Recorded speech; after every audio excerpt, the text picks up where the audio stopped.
In cycling, a wall is a short and steep climb. Race organizers place them during the parcours to make the route harder. They are the highlights of any cycling race, making the weak drop and the strong break away. They're over the steepest spot, but Healy is hurting, and now Pogacar starts to power away as well. There are all sorts of walls. Walls with switchbacks, walls made of cobbles, or walls with an impossible gradient. In today's video, we are going to travel to the most iconic and hardest walls in road racing.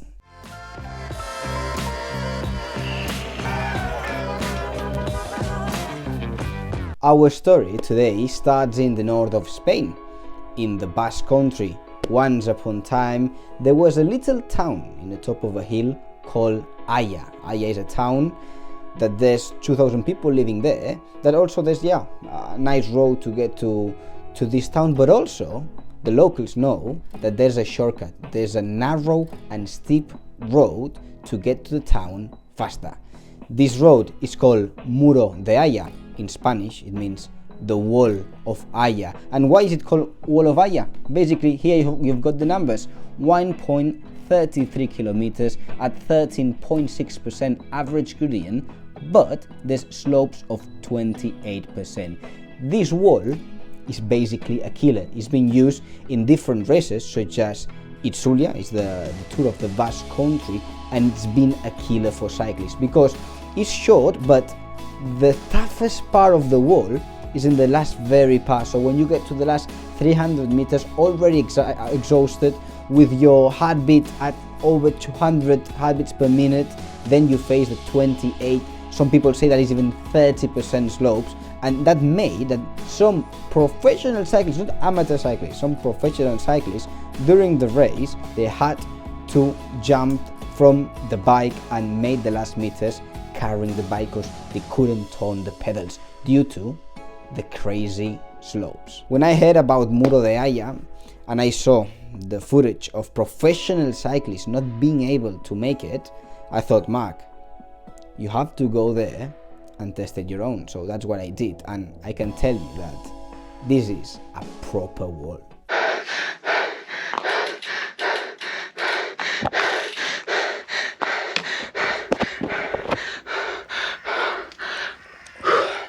This is one of the craziest things I ever done in my life, and I've done a lot of crazy cycling sims so far, so what the hell was that? From now on my Wahoo, on the square of the percentage, I'm gonna see any number below 20. Everything is gonna be above 20%. Now it's 22 already. We're gonna get to the worst part, where many professional cyclists, they have to get off from their bike and walk these last 100 meters.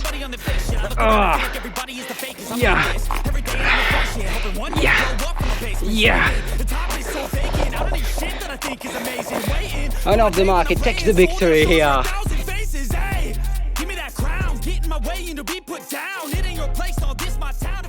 Now let's travel to Flanders to talk about Paterberg, another wall.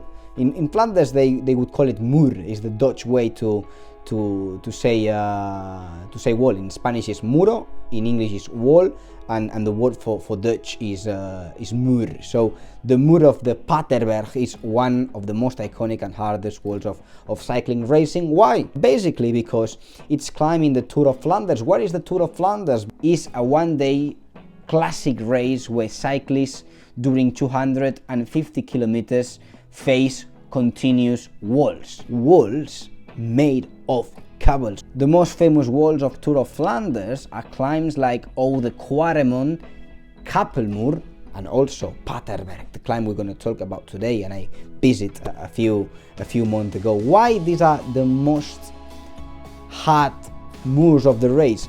For two things. First one, the gradient, and the second thing is due to the cobbles. Also, if you combine steep gradients with bad cobbles that they are very rough, it makes yeah, the feeling that the climb is even steeper. Why I'm picking Paterberg? Because it's the last Mur, the last climb of Tour de Flanders. So after 250 kilometers climbing repeatedly walls with cables, going full gas, you face the Paterberg, and you have to face these 360 meters of hell at 30% average gradient with slopes over 20% with cobbles. Going full gas there is, yeah, it's so hard. Often hopefully just do something, but Sagan sails alongside as if to prove that he's still got what he takes, and he's delivering the power. He stays seated and meted, and look at this, he is absolutely ripping up this climb. If Sagan gets to the end, this could be the ultimate shootout. We'll wait and see. MARC is going backwards, he's going into the clutches of Cancellara. We don't need to leave the country to visit the next wall of today's video, Muro de Aya.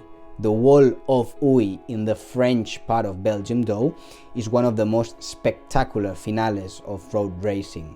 This wall is known also as the uphill sprint. Basically, the Muro de Aya makes the peloton kind of do an uphill sprint to get the victory in the flesh balloon, because usually, yeah, sprints, they are in flat, they go over 60-70 km per hour, but in flesh balloon the finish is in the top of the Muro de Aya. So that makes that the climbers have to make a uphill sprint to get in first position to the top of Muro de Aya, and basically it's like, yeah, a slow motion sprint. The cyclist that has succeeded more in this wall is the Spaniard Alejandro Valverde, that is the master of this climb, finding success 5 times in the Muro de Aya. He wasn't sprinting in slow motion, he basically was sprinting and everybody thought that it was flat, till I went there and I realized Alejandro Valverde, yeah, had been cheating to us during a lot of time.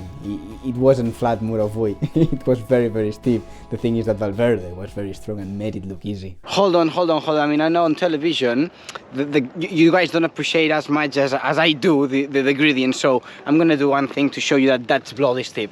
I mean, I park my bike here and I've got here my bottle of water, and you'll see how steep that is. I'm gonna leave it here and have a look on that. It goes crazy. That's bloody steep. Have a look on that. Yeah.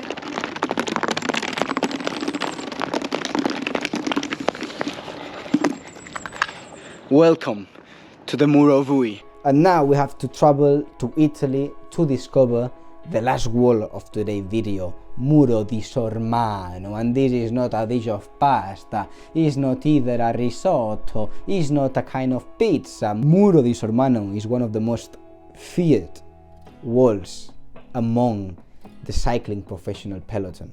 You see that on the tarmac there's some numbers. What the hell are these numbers? These numbers is the altitude you are in every single point of the climb. Basically what happens is that when the gradient hits harder, the numbers get more compact because you are climbing more elevation, you're climbing more meters in less space, and once the gradient gets easier, the numbers there are more split between each other. Muro di Sormano was introduced in the Giro of Lombardy in the 60s. The thing is that the climb was that hard that many cyclists couldn't make it. They couldn't turn the pedal. So what happened was that, yeah, the race found that instead of a road cycling race, it looked like cyclocross, because cyclists were carrying the bike from the bottom to the top of the climb. And also they found that there were a lot of spectators that they were pushing the cyclists because they couldn't turn the pedal. So yeah, that wasn't road cycling, it was something different. So what happened was that the climb was considered too hard, and during 40 years the race didn't visit Muro of Sormano. Some years later, in 2006, the wall was introduced back in the race, and yeah, it was a big success because by the time technology had advanced and also the groups were better, with better combinations, smaller rings, bigger gears, and they could climb this wall.